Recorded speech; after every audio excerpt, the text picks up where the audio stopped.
దేవునికి స్తోత్రం. ప్రభునందు ప్రియమైన దైవజనమా, మీ అందరికీ నా హృదయపూర్వక వందనాలు. ఈరోజు మికాయేలుకి అపవాదికి మోషే యొక్క శరీరం గురించి వాదన ఎందుకో ఈరోజు క్లుప్తంగా వివరించుకుందాము. ఈ యొక్క వాక్య ధ్యానం కొరకు చిన్న ప్రార్థన. మహాగణుడును మహోన్నతుడును పరిశుద్ధుడు అయిన తండ్రి, నీకు వందనాలు ప్రభా. ప్రేమ స్వరూపి నీకు వందనాలు ప్రభా. సత్యస్వరూపి నీకు వందనాలు ప్రభా.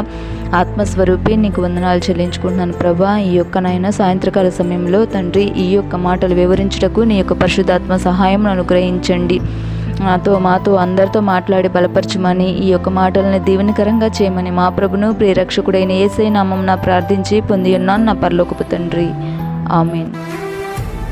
దేవునికి స్తోత్రం. మికాయేలు ప్రధాన దూత అపవాదితో వివాదం వచ్చింది.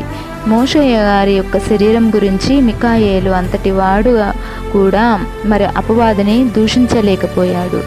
అపవాదితో ప్రభు నిన్ను గద్దించును గాక అన్నాడు, కానీ మికాయేలు డైరెక్ట్గా ఏమీ అనలేదన్నమాట.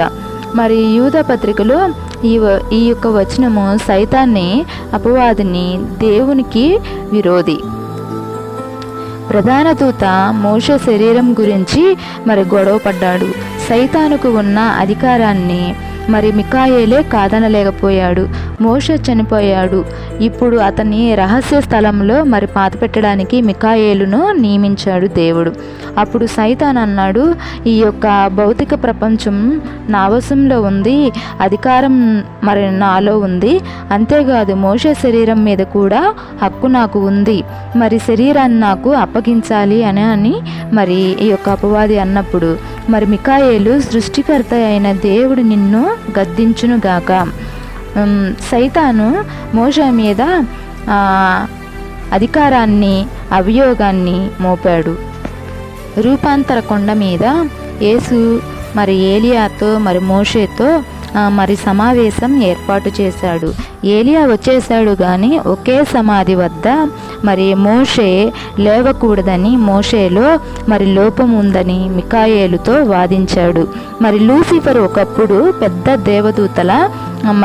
దేవదూత. సృష్టిలో లూసిఫర్ పెద్దవాడు. దేవుడు అతన్ని అలా సృష్టించాడు. అభిషేకించబడిన దూత అయితే అంత గొప్ప లూసిఫర్ పాపం తనలో తొంగి చూసింది. అది ఏమి పాపం అంటారా? అది దొంగతనం కాదు, వ్యభిచారం కాదు. అతడు తనను తాను దేవుని కంటే పైవాడిగా హెచ్చించుకున్నాడు. అతడు గర్వంతో ఉన్నాడు. దేవునితో సంబంధం లేకుండా తానే దేవుని కంటే గొప్పవాడిగా హెచ్చించుకున్నాడు. దేవుని సింహాసనాన్ని భ్రష్టు చేసి తాను ఆ సింహాసనం మీద కూర్చోవాలని చూశాడు. అంతా సైతాను వశంలో ఉంది. సైతానుకు అప్పగింపబడిన భూభాగం. అందువలన దేవుడు లూసిఫర్ను భూమిపైకి పడద్రోయబడినప్పుడు వాడు ఇక్కడే భూమి మీద పడ్డాడు. మికాయేలు అపవాదిని గద్దించడానికి తెగించలేకపోయాడు. ప్రభు నిన్ను గద్దించునుగాక అని మికాయేలు సైతానుని వాదించలేకపోయాడు, గద్దించలేకపోయాడు. ఎందుకంటే మికాయేలు పెద్ద దూత అని అతని కంటే ఎక్కువగా మాట్లాడలేకపోయాడు. సైతాను దూషించలేదు, తిట్టలేదు, శపించలేదు. ఎందుకనంటే మికాయేలు గద్దించగలడు, శపించగలడు. మికాయేలు అపవాది పదవిని గుర్తించాడు. అందును బట్టి మికాయేలు ఏమీ అనలేకపోయాడు. లూసిఫర్ను ఉన్నతమైన పదవిలో ఉంచాడు. నా ప్రియ స్నేహితులారా, దేవుడు మహా ఆకాశములకు పైగా ఉన్నవాడు, అదృశ్యుడు, ఆత్మస్వరూపి, సత్యస్వరూపి, ప్రేమస్వరూపి. ఆయన న్యాయవంతుడు, ఆయన నీతిమంతుడు. ఆయన రాజ్యము శాశ్వత రాజ్యము. మనము ఆయనను విమర్శించకూడదు, అందుకు అర్హులము కాదు కూడా మనము. ఆయన ఎన్నడూ అబద్ధమాడడు. ఆయన ఎన్నడూను ఏ తప్పు చేయనివాడు. ఆయన చేసినది సరైనది, సమగ్రమైనది.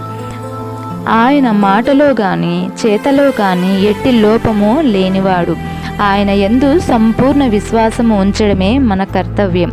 దేవుని సర్వాధికారాన్ని గుర్తించగలుగుతున్నామా? దేవుని యొక్క వ్యక్తిత్వాన్ని మనం మహిమపరచగలుగుతున్నామా? మనకు ఇష్టము వచ్చినట్లు చేసి ప్రభు అని పిలిస్తే మరి దేవదూషణే, మరి ఇంకొకటి కాదు. దేవుడు అధికారాన్ని ఆయనకు ఇచ్చినప్పుడు మనము లోబడి ఉండాలి. మనమందరము ఆయన బలిష్టమైన రెక్కల క్రింద దీన మనస్కులై ఉందుముగాక. దేవుడు ఈ మాటలు దీవించి ఆశీర్వదించునుగాక. ఆమేన్.